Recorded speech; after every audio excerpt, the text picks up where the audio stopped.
15 पासून आमचं काम सुरू झाला तेव्हाच आम्हाला 12,000 पेमेंट देतो असे म्हणून आश्वासन दिले, पण ते काही आम्हाला मिळाले नाही। त्याच्यानंतर आम्ही 8 फेब्रुवारी 2021ला आंदोलन केलं। तेव्हाही आम्हाला म्हटले का तुम्हाला किमान वेतन देण्यात येईल, तेव्हाही आमचा विश्वासघात केले। प्रत्येक लीडर येऊन गेले, आयुक्त येऊन गेले, महापौर येऊन गेली, तरी आम्हाला काही किमान वेतन देण्यात आले नाही। आम्हाला प्रत्येक वेळा आश्वासन देत राहिले, आम्ही देतो आणि तुम्ही काम करा, आम्ही देतो आणि तुम्ही काम करा। आम्ही असे काम करून राहिलो आणि त्यांच्या आश्वासनानुसार आम्ही कामाला लागलो, तरी आम्हाला काही किमान वेतन देण्यात आले नाही। तरी जोपर्यंत आम्हाला किमान वेतन मिळत नाही तोपर्यंत आम्ही संप मागं घेण्यात येणार नाही, आम्ही कामसुद्धा करणार नाही, उपाशी राहू ते चालत। आम्ही प्रत्येक घरचा गंदा कचरा उचलून स्वतःच्या जीवाची पर्वा न करता आम्ही घरोघरी कचरा उचलतो, तरी आम्हाला याचा मोबदला मिळत नाही आहे। तुमाजी डोंगरे घंटागाडी चालक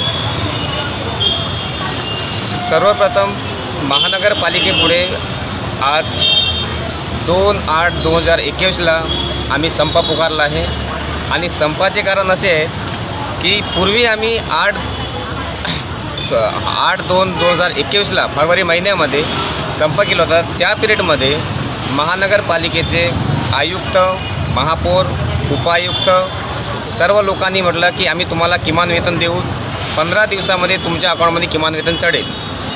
आज 7 महिने पूर्ण झाले आहेत तरी किमान वेतन आमच्या अकाउंटमध्ये चढलं नाही।